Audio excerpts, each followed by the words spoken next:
Hello everyone, welcome to this new video where we are going to go through minimum number of steps to make toString anagram.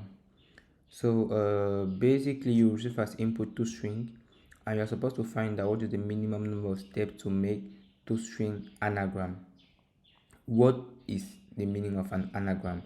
An anagram is actually a string that contains the same character with different or the same ordering.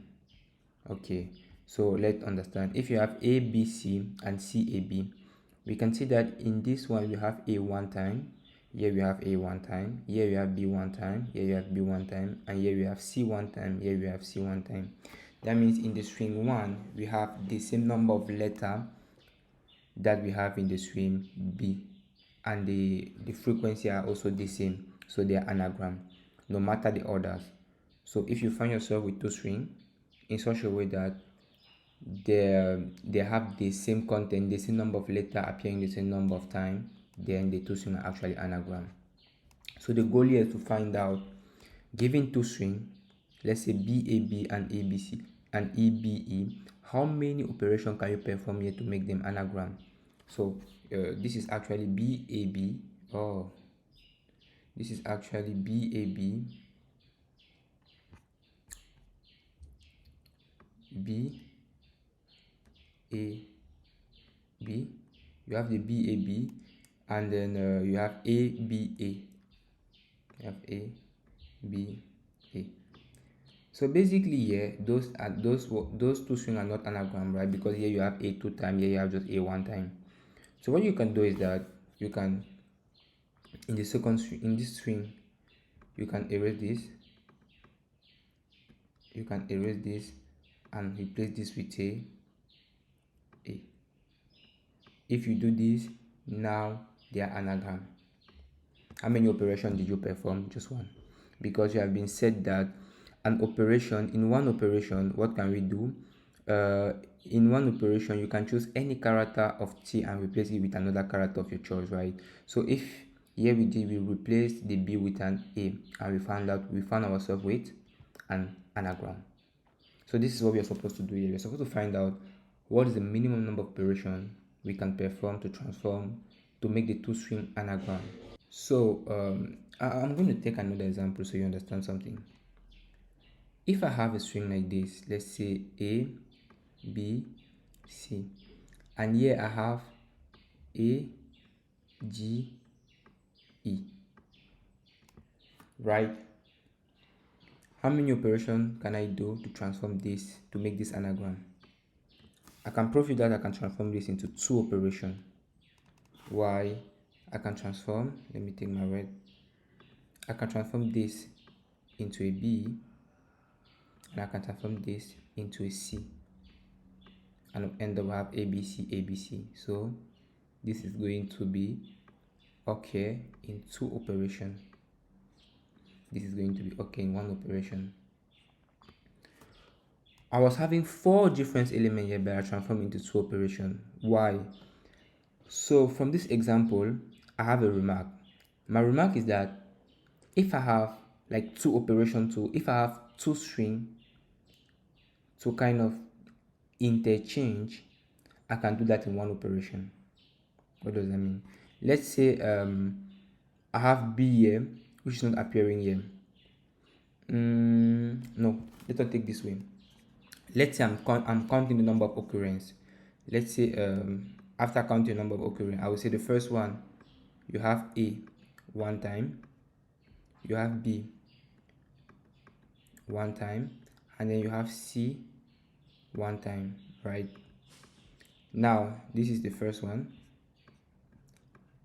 Let's say the second one, I will say you have A one time, you have G one time, and then you have E one time.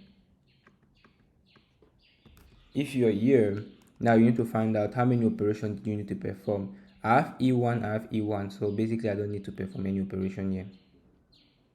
So this one is okay. Now I have B1, and then I don't have B in the other side. That means I need to perform one operation for the B. So here I need to perform one operation. for the B. I have C here, but I don't have C here. That means I need to perform one operation for the C to transform the C to make it like appear in the other one. I have G here, I don't have G here, so I need to perform one operation for this one. And I have E here, I have E in the other side, so I need to perform one operation for this one. I end up finding myself operating 4 operations. But what is interesting is that any operation that you are doing can kind of fill the gap of the other operation in the other side. That means if I have a total of 4 operations to perform, at the end of the day I can perform 2 operations because transforming this into this element will actually make them anagram. I don't need to transform maybe the G into maybe a Z and transform the B into Z to have them be an anagram. No, I can transform directly this into this operation. That is why whenever you are going to have a certain number of operations, you just need to perform half of the operation, so you are going to have them being anagram. So if you find yourself with 5 operations, definitely you need to perform 3, because it's actually this one are going to give you 2 operations and this one is going to give you 1 operation. That's why you have the 3. So now, given that, how are we going to code it? The first thing we are going to do is to count the number of occurrences.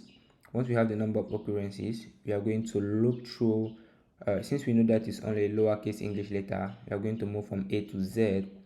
And while moving from A to Z, we are just going to make sure that we're just going to compute the difference in between the number of occurrences of each element, and the difference is actually going to give you the number of operations you need to perform to equalize that character, and at the end we're just going to divide by 2 as we just said here. So let's code it. So we are going to say we are going to have a map of int. The first one is going to the map of the first string, and the second one is the map of the second one, the map of T. And then now we're going to say okay, so the map of C plus plus, and then we are going to take the second one. Nice. So now we just need to have our result, which is going to be 0, and then here we just need to look from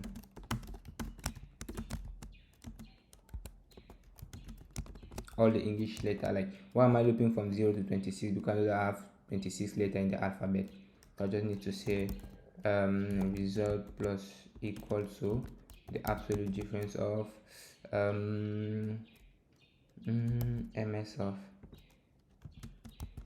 a plus I minus mt of a plus I. So what I'm saying is that, okay, I'm looping through all the letters in the alphabet. I'm just going to A plus 1 is actually B, A plus 2 is actually C. So this is actually giving me like the next letter, and I'm just make the difference to see how many operations I need to equalize that letter. And once I have it, so at the end I just need to return result divided by 2 plus result modulo 2. Or you can just make the floor operation, transform this into double, and you make the floor operation. For me, this one is more straightforward. That's why I'm using this. So let us run and see what it gives. You have, this is good. Let us submit.